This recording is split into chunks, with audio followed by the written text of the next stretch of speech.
아멘.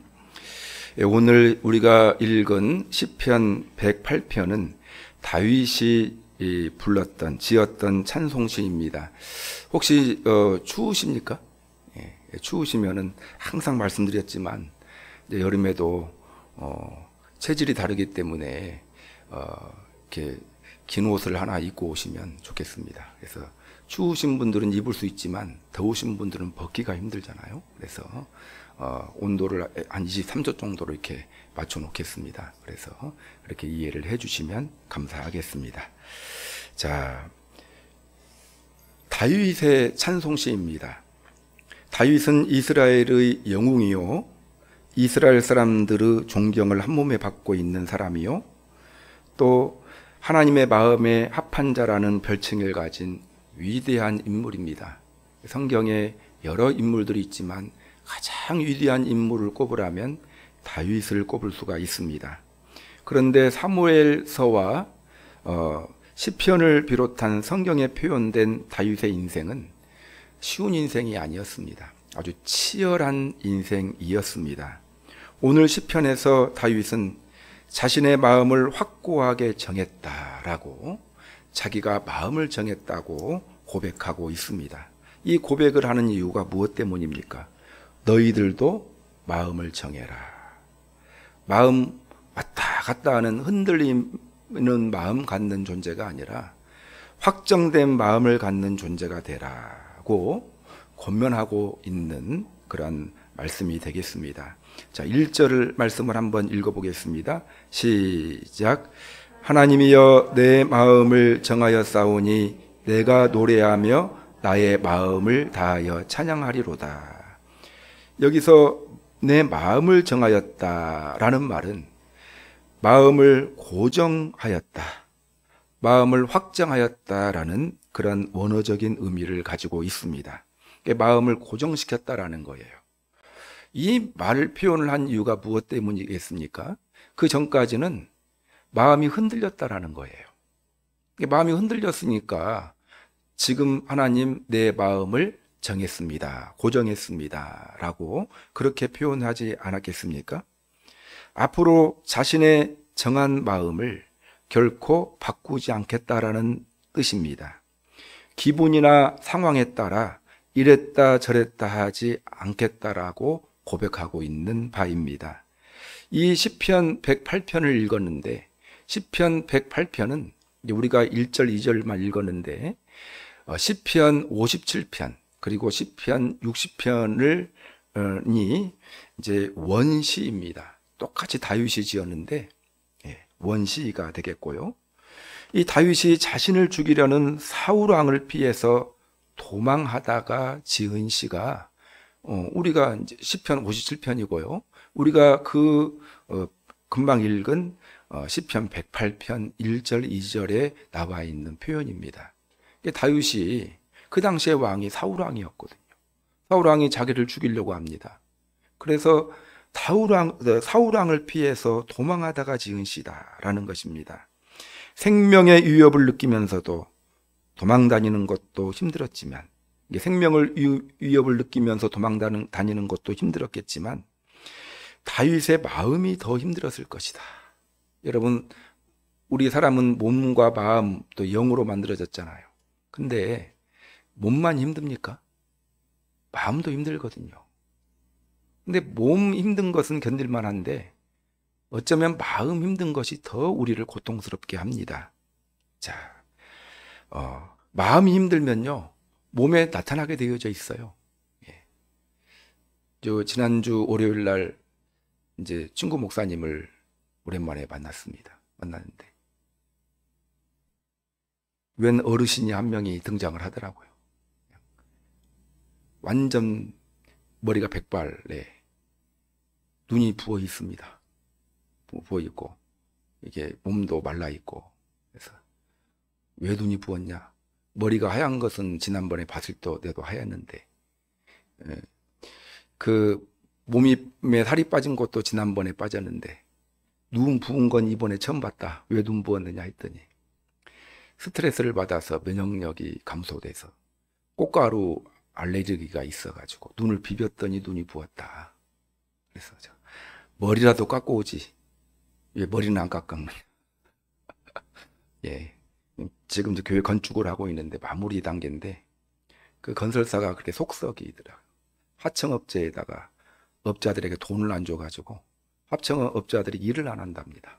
그러니까 교회는 돈을 지불했는데 건축업자가 하청업자에 돈을 안 주니까 하청업자들은 이제 일을 그만둬야죠. 돈 받으려면. 그래가지고 그냥 여러 가지로 마음고생을 하고 있다고 이제 그렇게 이야기를 하더라고요. 그래서 여러분, 마음이 힘드니까 면역력이 약해지고, 그러니까 머리에 흰머리로 나타나고 또 눈이 부어가지고 표현되게 되어져 있는 것 아니겠습니까? 이처럼 마음이 중요합니다. 자, 다윗 도망자 생활을 했는데 도망하게 된 이유가 아무런 이유가 없거든요. 단지 하나님께 다음 왕으로 택함받았다라는 이유 때문입니다. 얼마나 억울했겠습니까? 그리고 사울 왕이 얼마나 무서웠겠습니까? 자, 그러한 삶을 살던 끝에 다윗이 다짐을 합니다. 자신의 마음을 정하였다. 자신의 마음을 확정했다. 도망다니면서 마음이 많이 흔들렸을 것입니다. 외롭기도 하고 억울하기도 하고 두렵기도 하고 마음이 흔들렸는데 앞으로는 마음 흔들리는 일 없겠다. 자기 마음을 확정했다. 어떤 어려움이 있어도 억울해하지도 않고 두려워하지도 않겠다라는 것입니다. 여러분, 위대한 믿음의 사람들의 특징이 있다면 확정된 마음을 가지고 있었다라는 것입니다. 변덕스럽게 마음이 요동하지 않습니다. 물론 힘든 것은 있지만 덜 표현을 해요. 마음이 요동하지 암이 없습니다. 공생의 활동을 하던 예수님도 그 어떠한 일을 당해도 마음의 평온을 유지했다라는 것 아시잖아요. 여러분, 예수님이 자기 죄 때문에 십자가에서 돌아가셨습니까? 남의 죄, 온 인류의 죄를 안고 십자가에서 돌아가시는데 그 사람들이 막 예수님을 손가락질할 때 얼마나 억울했겠습니까? 마음이 흔들릴 수 있었는데 예수님을 보면 요동함 없는 평온함을 유지했다라는 것, 이것이 예수님의 특징입니다. 200만 명이 넘는 사람을 이끌고 출애굽하던 모세도 그 많은 일들이 있었지만 한두 번 빼놓고는요 거의 평온함을 유지했습니다. 모세의 마음도 얼마나 힘들었겠습니까? 억울하기도 하고 힘들었을 것입니다. 그러나 모세는 흔들림 없는 확정된 마음을 가지고 있었습니다. 여러분, 사람이 인생을 살아가는 데 있어서 중요한 요소가 있다면 바로 마음입니다. 따라서 하겠습니다.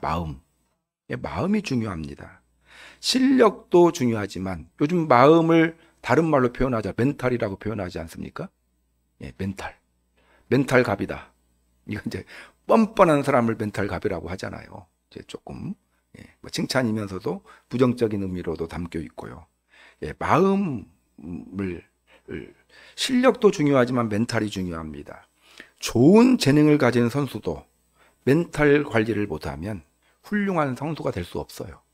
그래서 이런 사람들이 많아요. 우리 고등학교에 아주 유망한 야구 선수인데 공 빠르기가 정말 좋다.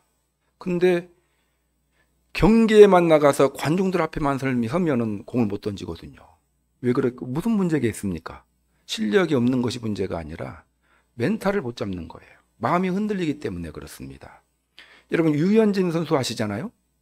지금 이제 나이가 들어가지고 옛날만큼 세게 공을 못 던지는데 지난주에 오타니라는 그 일본 선수하고 대결해가지고 판정승이다 그런 기사 보셨죠?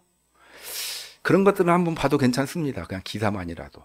근데 보면은 실력 차가 많이 나요. 오타니가 월등해요. 유현진도 옛날에는 그랬는데 나이가 들어가지고 근데도 잘 던지잖아요. 유현진 표정을 한번 보세요. 슬픈지 기쁜지 두려움 가운데 있는지 편안한지 표정이 똑같아요. 멘탈이 훌륭하기 때문에 그렇습니다. 마인드 컨트롤을 잘하기 때문에 흔들리는 마음을 갖고 있지 않습니다. 어떠한 상황에서도. 여러분, 최고로 잘하는 탑 레벨의 그 선수들은요 실력도 갖추고 있지만 마음 관리를 잘합니다. 멘탈 관리를 잘 한다라 하는 사람들이라는 특징을 가지고 있어요.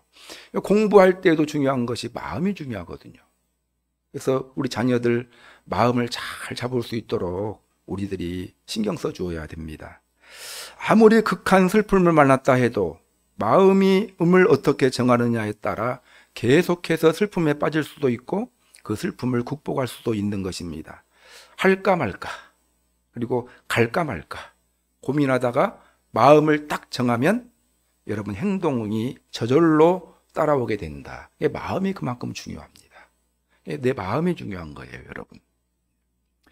그래서 잠언 기자가 뭐라고 말했습니까? 그러니까 무릇 지킬 만한 그 어떤 것보다 마음을 지키라. 따라서 하겠습니다. 마음을 지키라. 마음을 지키는 것이 매우 중요합니다.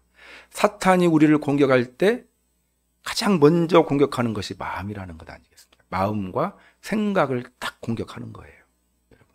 마음과 생각이 점령당하면 거의 한 90% 이상은 집니다. 부정적인 생각을 넣어주고 불평과 원망의 마음을 딱 넣어주면 그럼 이제 그 사람은 행동만 나타나게 돼 있거든요. 이제 부부싸움 하는 일은 시간 문제입니다. 남편하고 싸울 때 부부싸움 할 때 아내하고 남편하고 싸울 때 사탄이 우리한테 남편의 한심스러운 모습, 아내의 부정적인 생각이 딱 들어와요. 그러면 이제 90% 이상은 싸워요. 여러분, 멘탈에서 마음에서 졌기 때문에 그렇습니다. 여러분, 호랑이 굴에 들어가도 정신만 차리면 살 수 있다라는 말이 있습니다. 정신이 그만큼 중요하다. 인생을 걸어가면서 괴로운 이유가 있다면 마음이 흔들리기 때문에 그렇습니다. 우리 성도 여러분, 치열한 인생을 살아가는 우리에게 마음이 정말 중요합니다. 무슨 말만 들으면 마음이 흔들리고 안 좋은 일만 생기면 마음이 흔들린다. 이걸 내려놔야 됩니다. 자, 주님은 오늘 시편 108편 말씀을 통해서 확정된 마음을 가지고 인생을 살아가라고 말씀하십니다. 자, 그러면 우리 마음을 확정해야 되는데 어떻게 확정해야 될까? 다윗의 예를 통해서 다윗처럼 확정하라고 주님께서 우리에게 말씀하시는데 다윗이 확정한 마음이 무엇인지를 생각해 보는 시간 갖겠습니다. 다윗은 오늘 본문에서 두 가지를 확정했어요. 자기는 앞으로 이 두 가지는 흔들림이 없다. 자, 첫 번째, 주님을 찬양하며 살기로 마음을 정했습니다. 따라서 하겠습니다. 주님을 찬양하며 살겠습니다. 시작. 주님을 찬양하며 살겠습니다. 다윗의 첫 번째 확정한 마음은 뭐냐? 주님을 찬양하며 살겠다. 이거 다윗의 확정한 마음입니다. 주님을 찬양하며 살겠다. 1절과 2절 말씀을 또다시 한번 읽어보겠습니다. 시작. 하나님이여 내 마음을 정하였사오니 내가 노래하며 나의 마음을 다하여 찬양하리로다. 비파야 수구마 깰지어다. 여기까지. 여러분, 왕이 되기 전에 다윗은 양을 치던 목동이었습니다. 왕이 되기 전에 수많은 시를 지었고요. 다윗은. 그리고 악기를 연주했고요. 그래서 다윗이 악기를 연주할 때 악령에 들렸던 사울의 악령이 물러갔다라는 그러한 기사도 나와 있잖아요. 사무엘서에 보면 악기를 연주했습니다. 그리고 또 그 시에다가 음료를 붙여가지고 악기를 연주하면서 자기가 지은 시를 하기도 했습니다. 그래서 다윗은요, 찬양을 참 하기를 즐겨했던 사람이에요. 악기도 잘 다루고 시도 지어가지고 찬양을 많이 불렀던 사람. 그 다윗의 시가 시편에 제일 많이 나와 있잖아요. 다윗은 다윗의 찬양이거든요. 자, 다윗이 살아보니 지금껏 여러 가지 어려움도 겪고 치열하게 인생을 살아보니 주님을 찬양하는 삶이 정말 중요하더라. 주님을 찬양하는 삶이 자기 자신을 지켜주었다. 이렇게 생각했던 것입니다. 치열하게 인생을 살아보니 찬양하는 삶이 얼마나 중요하고 유익한지를 경험했던 것입니다. 찬양을 하다 보니 두려움이 사라졌고요. 여러분, 찬양하다 하다 보니 두려움이 사라졌습니다. 찬양을 하다 보니 억울한 마음이 사라졌어요. 여러분, 억울한 마음 얼마나 많이 겪습니까? 다윗이 지금 이 시편은 아무런 잘못 없이 지금 도망 다니고 있거든요. 얼마나 억울했겠어요. 여러분, 억울한 마음, 억울하잖아요. 마음 얼마나 괴롭습니까? 찬양하다 보니 자연적으로 억울한 마음이 사라졌습니다. 찬양하다 보니 불평과 원망이 사라졌습니다. 찬양하다 보니 이렇게 안 좋은 마음만 사라지는 데서 끝나는 것이 아니라 기쁨이 생기고 담대함이 생기고 열정이 생기고 평강이 생겼습니다. 찬양하다 보니 평강이 생겨요. 기쁨이 생기고요. 찬양하다 보니 지혜가 생기고 하나님께서 주시는 힘이 생겨났습니다. 찬양하다 보니 귀신이 물러가는 것을 경험했습니다. 아까 말씀드렸듯이 악기 연주하면서 찬양하다 보니 그 사울을 누르고 있었던 그 역사했던 어둠의 영들이 물러가는 것을 경험하게 했습니다. 찬양대를 앞세우다 보니 전쟁에서 승리하는 것도 경험했습니다. 여러분, 이 다윗은요, 찬양의 위력을 알았습니다. 찬양의 위력을 알았어요. 물론 찬양은 우리 하나님의 백성들이 당연하게 불러야 될 것이 찬양이에요. 하나님이 우리를 창조하신 목적이 하나님 영광을 위해서 창조했다. 영광을 좁은 의미로 보면 찬양 아니겠습니까? 넓은 의미로 보면 예배고요. 여러분, 자, 찬양은 하나님 백성들의 존재 목적이죠. 주님은 빛 되신 분이고 주님이 가장 기뻐하시는 것이 찬양이에요. 찬양할 때 주님이 임하십니다. 근데 찬양할 때 주님이 임하시는데 그 주님은 빛 되신 분이다. 그러면 찬양하다 보면 어두움이 사라지게 되어져 있는 것 아니겠습니까? 빛이 임하면 어둠이 물러가는 거예요. 아까 말씀드렸던 원망과 억울함과 불평과 이런 것들은 다 어두움의 요소거든요. 빛이 임하니까 사라졌더라. 다윗이 인생 경험하면서 살아가면서 경험했던 바입니다. 그래서 여러분, 주님은 찬양 가운데 임재하시는 분입니다. 찬양을 기뻐 받으시는 분입니다.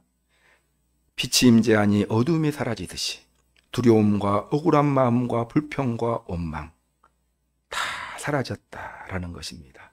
찬양하니 마귀가 물러가더라.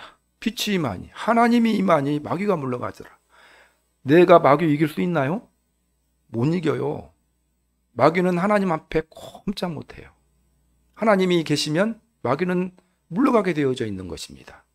근데 언제 하나님이 임하셨다? 찬양 가운데 하나님이 임하셨다라는 것을 다윗은 삶 속에서 경험했다. 그래서 정한 거예요.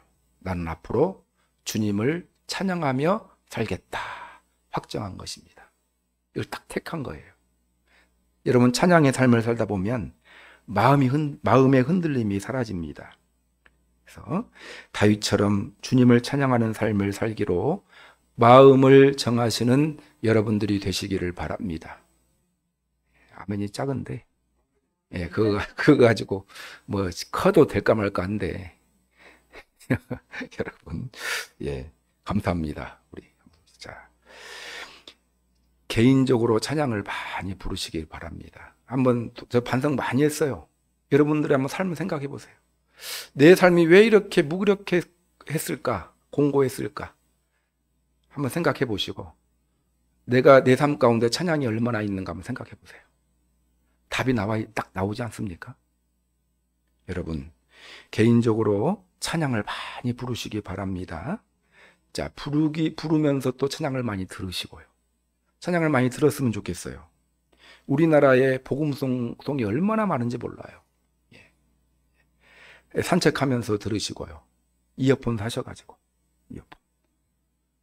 그 어른들 산에 갈 때 보면 어른들 콕 듣는 거 찬양 소리는 한 번도 못 들었어요. 그냥 가요만 나오지. 심수봉하고 나훈아 씨 가요만 나오지. 예.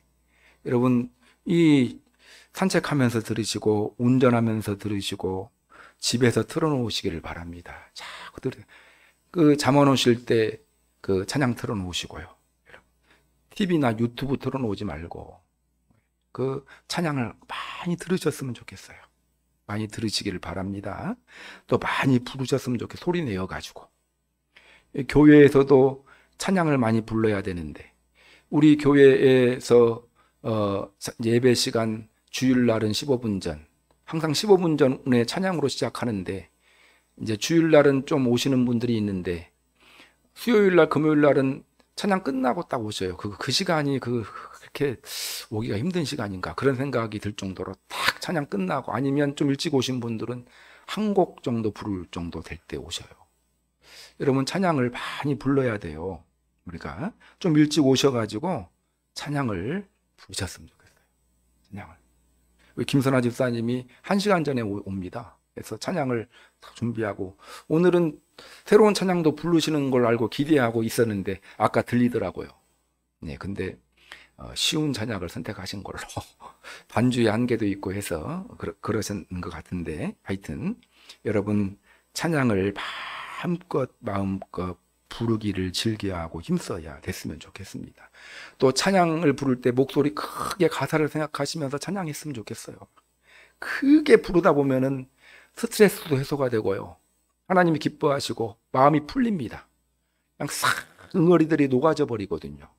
그래서 여러분, 우리 교회에서도 찬양을 많이 불렀으면 합니다. 코로나 때문에 찬양 부르지 말라고, 침 튀기는 찬양하지 부르지 말라, 뭐 이런 것이 있어서 또 영향도 있었는데, 하여튼 찬양을 회복해야 하겠다, 그런 생각을 해보게 됩니다. 여러분, 여러분의 인생사 찬양을 많이 들으시고 하나님께 찬양하시기를 힘쓰시는 그런 여러분들이 되시기를 주님의 이름으로 축원합니다. 구체적인 적용들 한번 생각해 보세요. 자, 이것이 첫 번째 다윗의 그 마음에 확정한 바이고요. 두 번째는 새벽을 깨우는 사람이 되기로 마음을 정했습니다. 두 번째는 2절에 나와 있죠. 내가 새벽을 깨우리로다. 자, 이 고백이 여러분들의 고백이 되었으면 좋겠습니다. 따라서 하겠습니다. 내가 새벽을 깨우리로다. 두 가지를 정했어요. 주님을 찬양하는 삶을 살기로 마음에 정했고, 두 번째는 새벽을 깨우는 사람이 되기로, 그러한 삶을 살기로 마음에 정했습니다. 자, 이 새벽을 깨운다라는 것은 전적으로 주님을 의지하는 삶을 살겠다라는 뜻입니다. 자, 그래서 이것도 역시 다윗이 경험을 통해서 새벽 시간의 의미를 잘 알고 있었어요. 그래서 자기 경험을 통해서 정한 겁니다. 시편 46편 5절을 보면, 하나님이 그 성 중에 계심에 성이 흔들리지 아니할 것이라 새벽에 하나님이 도우시리로다. 따라서 하겠습니다. 새벽에 하나님이 도우시리로다. 그래서 여러분, 중요한 일들이 새벽에 일어났어요. 새벽은 24시간 중에 아주 특별한 하나님의 은총이 임하는 시간이다. 저는 그렇게 확신합니다. 확언합니다. 저녁 시간하고 새벽 시간 달라요. 저도 50년 넘었잖아요. 해보니까 새벽 시간, 다른 시간 질이 달라요. 새벽 시간은 은혜가 넘치는 시간이에요. 하나님의 은혜가 임하는 시간이 새벽 시간입니다. 자, 하나님의 특별한 은혜가 임하는 시간임을 다윗은 경험했습니다. 자, 그래서 새벽을 깨우겠다 결정했는데, 그러면 새벽을 깨운다라는 의미가 무엇일까? 세 가지로 한번 제가 생각해봐요. 새벽을 깨우는 것이 뭐냐? 첫 번째, 일찍 일어난다는 의미입니다. 새벽을 깨운다는 말의 첫 번째 의미는 일찍 일어나겠다, 그냥. 예. 여러분, 새벽은 하루를 새롭게 여는 가장 신선한 시간입니다. 일찍 일어나서 그 시간을 활용하겠다라는 것입니다. 다윗 왕이 되기 전에 양을 치는 목동이었다라고 말씀드렸어요. 목자가 게을러서 늦잠을 자면요, 새벽에 이슬 받고 촉촉한 싱그러운 꼴을 양들에게 먹여줄 수가 없어요. 그래서 아침에 이슬 받고 막 자란 그 싱그러운 풀을 먹어야 양들이 건강한데, 그 양들이 그것을 먹으려면 딱 한 가지, 목자가 부지런해야 돼요. 목자가 늦잠 자면 양들은 건강할 수가 없습니다. 그 꼴을 먹을 수가 없기 때문에 그렇습니다. 일찍 자고 일찍 일어나는 사람이 건강한 삶을 삽니다. 너무 이건 초등학생도 알아요. 이건 일찍 자고 일찍 일어나는 것이. 그래서 여러분 일찍 자라는 말은 안 드릴게요. 일찍 일어나는 습관만 들여다보면요, 일찍 자게 되어져 있어요. 저는 그 수요기도회, 금요기도회 빼놓고는요, 한 저녁 한 6, 7시, 7시, 8시 되면은 힘을 못 써요. 새벽에 4시 반에 일어나잖아요. 계속 하다 보니까 이제 그 시간 되면 힘을 못 써요. 정신이 멍해지고요. 뭐 천하에 무엇을 주어도 좋지가 않습니다. 아침을 계속 일찍 일어나다 보니까 일찍 자게 되더라고요. 어떤 분은 거꾸로 이야기하거든요. 일찍 자면 일찍 일어난다. 그래서 두 가지 하기 힘드니까 일찍 일어나는 것을 목표로 해서 한번 해보셨으면 좋겠어요. 늦게 자고 늦게 일어나는 것은 굉장히 좋지 않습니다. 건강에도 유익하지 않다. 야행성으로 가는데 요즘에 현대인들은요, 그 좋지 않습니다. 새벽 예배 못 나오, 믿음이 있어도 못 나와요, 늦게 자면. 근데 늦게 자는 버릇은 좋은 버릇이 결코 아닙니다. 결코 아니에요. 여러분 오래 살고 싶으십니까? 일찍 주무셔야 돼요. 결코 화용조 목사님한테 제가 옛날에 설교 들었는데 저녁 8시 이후로 좋은 일이 없대요. 아예 없다고 하더라고요. 이게 저녁 8시 이후로 아예 자는 것이 제일 좋답니다. 좋은 것이 없다. 여러분. 자, 늦은 밤까지 잠 안 자고 늦게 일어나기 때문에 아침 시간이 몽롱하게 보냅니다. 몽롱하게. 제가 20년 동안 등산을 시작한 것이 이제 20년이 됐어요. 그래서 누가 저 앞에서 등산 이야기 함부로 하면은 좀 제가 속으로 좀 그렇습니다. 등산 팀의 대장이라고 하시는 분들 가끔씩 산에 가다 보면 막 목에 힘주고 이야기하는데 제가 속으로 웃을 때는 좀 웃길 때가 있긴 있어요. 저는 등산 경력이 20년이 넘어 본격적으로. 근데 최근에 월요일 날, 목요일 날 새벽 예배 끝나고 가거든요. 새벽 예배 끝나면 겨울 되면 깜깜하고요. 또 여름 되면 지금은 이제 대낮입니다. 자, 그때 새벽 예배 때 산에 가면 너무 좋아요. 근데 한 10시 정도 되면 못 가겠어요, 산을. 그 맛을 알아서요. 10시 정도, 보통 10시 정도에 많이 가시거든요. 저는 그 시간대에 산에 가면 못 가겠어요. 공기도 신선하지 않고, 너무 햇볕도 따갑고, 새소리도 별로 안 납니다, 이제 그때는. 아침 새벽 산행의 맛을 보면 여러분 너무너무 그 시간이 좋다라는 것을 느끼게 됩니다. 새벽은요, 하나님이 그렇게 창조했습니다. 새벽 기분은 그날 하루하루를 좌우합니다. 새벽부터 은혜 받고 마음이 상쾌해지면 하루의 일과가 형통하고 순조롭게 되는 것입니다. 다윗은 이걸 알았어요. 여러분, 새벽을 깨우겠다 결심했어요. 일찍 일어나겠다 결단. 이거 첫 번째 의미라고 말씀드렸어요. 그런 노력들이 여러분들 가운데 있기를 바랍니다. 속으로 무슨 생각 하시는지 다 알아요. 제가. 목사님 직장 다녀보세요. 그 생각 하셨죠? 다 알지만 그렇게 해보세요. 차라리 한 4시나 일어나셔서 활동하시는 식으로 가는 것이 훨씬 유용합니다. 두 번째는요, 새벽을 깨우리라는 말의 두 번째 의미는 주님과 교제함으로 하루를 시작하겠다라는 의미예요. 내가 새벽을 깨우리로다. 첫 번째는 일찍 일어나겠다. 두 번째는 주님과 교제함으로 하루를 시작하겠다라는 그런 고백이 담겨져 있는 정한 마음입니다. 새벽의 첫 시간을 주님께 드리겠다라는 거예요. 여러분, 새벽을 깨우겠다라는 말의 의미는 첫 시간을 주님께 드린다라는 말은 하루 전체를 주님께 드리겠다라는 의미예요. 첫 것을 드린다, 전체를 주님께 드린다는 그런 의미를 가지고 있습니다. 우리 성경에 보면은 첫 수확물을 하나님께 바쳤잖아요. 이후로 이제 생기는 수확물은 자기가 하나님께 바치지 않고 자기가 가졌거든요. 근데 첫 수확물은 하나님께 드렸어요. 내가 앞으로 가지게 될 모든 것은 다 하나님의 것입니다라는 걸 인정하는 얘기예요. 그래서 첫 것을 하나님께 드리는 것은 매우 중요합니다. 여러분. 그래서 월삭 그 새벽 예배를 시작하는 것도 그런 의미가 있고요. 주일, 오늘은 달력을 보면 첫날이에요. 가장 먼 주일 예배는 한 주간의 가장 중요한 토막을 주님께 드립니다라는 의미를 가지고 있어요. 그런 의미가 포함돼. 믿지 않은 사람들은 주말이지만 주일은 주초입니다. 주일의 시작날이에요. 우리 믿음의 사람들은 첫 것을 하나님 앞에 드림으로 한 주를 시작합니다. 하나님이 기뻐 받으시고 오늘 예배에 참석한 우리 성도님들 첫날 가장 중요한 11시 타임 주님께 드렸잖아요. 일주일 전체 하나님의 것으로 하나님이 기뻐 받으실 것이다 라는 것입니다. 그리고 주님을 1순위에 두겠다라는 거예요.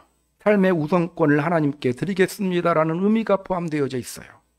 주님은요 따지셔요. 뭘 따지냐면 내가 1번인가 2번인가 그건 따져요.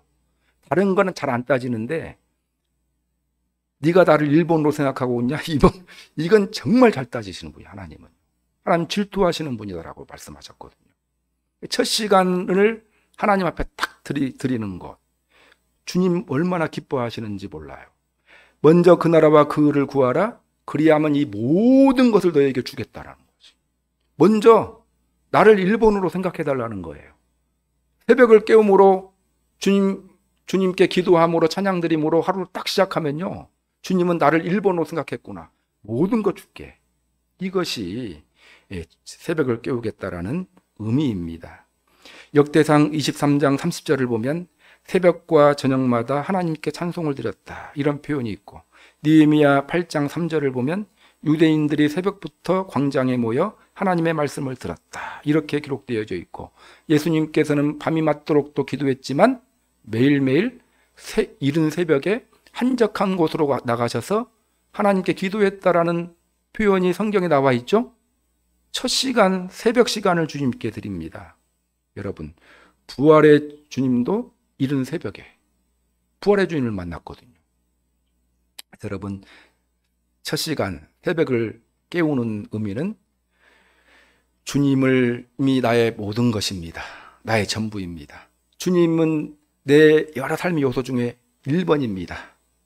라고 인정해드리는 신앙 고백의 의미가 있습니다. 성경의 핵심적인 원리가 뭐냐? 우리가 주님을 인정하면 주님도 우리를 인정해 주시겠다라는 거예요. 여러분, 하나님 앞에 새벽을 깨우심으로, 주님과 교제하심으로, 교제함으로 새벽을 깨우겠다 마음을 정했던 다윗의 다짐이 여러분들의 다짐이 되므로 하나님께 인정받고 하나님이 주시는 모든 것을 더하시는 복을 받는 여러분들의 인생이 되시기를 바랍니다. 예.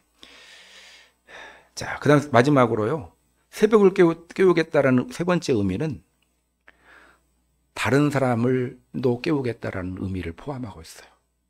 새벽을 깨우겠다. 나만 일어나서 새벽 깨우고 끝나는 것이 아니라 내 옆에 있는 사람도 깨우겠다 라는 그런 의미를 포함하고 있습니다. 예전에 여러분 한국교회 초창기에 새벽 종이 있었어요. 새벽종. 새벽에 새벽 예배 드릴 때 종을 칩니다. 그러면 많은 사람들이 다 새벽이 되었구나 라는 것을 알았어요. 믿지 않는 사람들도 종소리를 듣고 일어나 가지고, 지금은 이제 알람이 있지만 교회 나와 새벽 기도를 드리고 했던 시대가 있습니다. 새벽 종소리가 잠든 사람을 깨우듯이, 여러분, 내가 새벽을 깨우겠다라는 말은 영원히 잠들어 있는 사람들을 깨우겠다, 그 영혼을 깨우겠다라는 의미를 포함하고 있습니다. 다윗의 특기는 수금 연주였는데 날마다 새벽에 일어나면 수금을 연주했습니다. 그 수금 연주 소리가 아름답게 울려 퍼졌고 잠든 사람들을 깨웠다. 내가 새벽을 깨우겠다. 연주함으로 다른 사람들의, 잠자고 있는 다른 사람들 새벽을 깨우겠습니다 라는 의미가 포함되어져 있다라는 것입니다. 여러분, 새벽이라는 말의 의미는 이른 아침 새벽만을 의미하지 않고 영혼의 새벽을 의미하기도 한다. 영적으로 잠들어 있는 사람들의 잠을 깨우겠다라는 의미도 포함되어져 있다라는 것입니다. 자, 잠자고 있는 사람들이, 영적으로 잠자고 있는 사람들이 많이 있거든요. 여러분, 그 잠자고 있는 사람들의 영적인 잠을 깨우는 사명이 여러분들 가운데 있어요. 주님 만난 자들의 특징이 뭡니까? 다 복음 전도자가 되었거든요. 잠자고 있는 영혼들에게 복음을 전함으로 그 영혼을 깨우는 역할을 했거든요. 여러분, 다른 사람들, 잠자고 있는 다른 사람들 깨우는 역할을 하고 계십니까? 한국교회가 건강했을 때는 그 일을 얼마나 잘 감당했는지 몰라요. 근데 나도 뭐 지금 간신히 일어나가지고 눈만 뻑 이렇게 하고 있는데 어떻게 다른 사람을 깨웁니까? 예. 여러분, 제가 사모님 깨울 때, 사모님이 저 깨울 때 말짱해서 깨우는 것 아니거든요. 잠이 들지 말게 일어나라고 깨우는 거거든요. 또 반대로 그렇게 깨우는 거거든요. 여러분, 혼자가 아니라 같이 가야 됩니다. 자, 주변 사람들을 깨우는 삶을 살겠다. 영혼을 깨우는 삶을 살겠다. 제가 설교를 통해서 우리 성도님들을 깨우고 있지 않습니까? 목사님, 그만 좀 닥달하십시오. 영적인 잠들어 있는 우리 성도님들에게 기도 나오라고, 오늘은 또 새벽 깨우라고 지금 설교를 하고 있잖아요, 여러분. 이게 오늘 저 설교의 정당성입니다, 이것이. 예. 여러분들도 주변 사람들 깨우시기를 바랍니다. 잠자고 있는 자녀들을 깨워야 돼. 영적으로 잠자고 있는 사람, 자녀들을. 어떻게 깨웁니까? 교회 가자 한다고 나옵니까? 안 나와요. 어떻게 깨워야 되겠습니까? 기도로 깨워야 되고, 한없이 사랑해주고. 여러분, 이 포괄적인 방법을 통해서 마음의 문이 열려야 깨워지는 것 아니겠습니까? 그래서 주변에 있는, 잠자고 있는 그런 사람들, 영혼의 잠을 깨우는 그런 믿음의 사람들이 되시기 바랍니다. 전도로 깨우고, 중보기도로 깨우고, 권면으로 깨우고, 또 내가 모델되는 삶을 통해 깨우고, 사랑의 섬김을 통해 깨워야 합니다. 잠자고 있는 교회를 깨우고, 가정을 깨우고, 한민족을 깨우고, 한국교회를 깨우는 사명이 우리 가운데 있다라는 것, 항상 마음에 새기시기를 주님의 이름으로 축원합니다. 오늘 말씀을 정리하겠습니다. 자, 여러분, 흔들리지 않으려면 마음을 정해야 되겠죠? 다윗은 마음 정했다고 했어요. 앞으로 다윗의 인생도 파란만장하거든요. 앞으로도 우리 지내놓고 보면. 그러지만 다윗은 파란만장하고 어려운 일들 겪겠지만 마음이 흔들리지 않은 다윗은요, 크게 낭패 보지 않거든요. 마음이 흔들리지 않으려면 마음을 정해야 됩니다. 다윗은 무엇을 하겠다고 정했죠? 두 가지 정했습니다. 하나는 찬양하는 삶을 살겠다. 말씀 들어보니까 찬양하는 삶 살면 은혜가 임하겠죠, 여러분. 그러지 않겠습니까? 예. 또 한 가지는 뭐였죠? 새벽을 깨우겠다. 새벽을 깨운다는 의미가 세 가지 측면에서 말씀을 드렸어요. 첫 번째는 일찍 일어나겠다. 두 번째는요, 새벽에 주님과 교제함으로, 주님을 우선순위에 둠으로 주님을 인정하는 그 삶을 살겠다. 그런 의미가 포함되어 있고, 세 번째는요, 다른 사람도 깨우겠다. 영혼의 새벽, 영혼의 잠을 깨우겠다. 영적인 측면에서 권면했습니다. 자, 이 다윗의 결정이 여러분들의 결정이 되시기를 바랍니다. 마음을 확정하심으로 흔들림 없는 인생 살아가는 여러분들이 되시기를 주님의 이름으로 축원합니다. 기도하는 시간 갖겠습니다. 하나님, 마음이 자꾸 흔들립니다. 흔들림 없는 확정된 마음을 갖게 하여 주옵소서. 다윗처럼 하나님을 찬양하고 새벽을 깨우는 그러한 마음의 확정이 우리들 가운데 있기를 원합니다. 성령님 도와주옵소서. 말씀 생각하시면서 기도하는 시간 갖겠습니다. 찬양받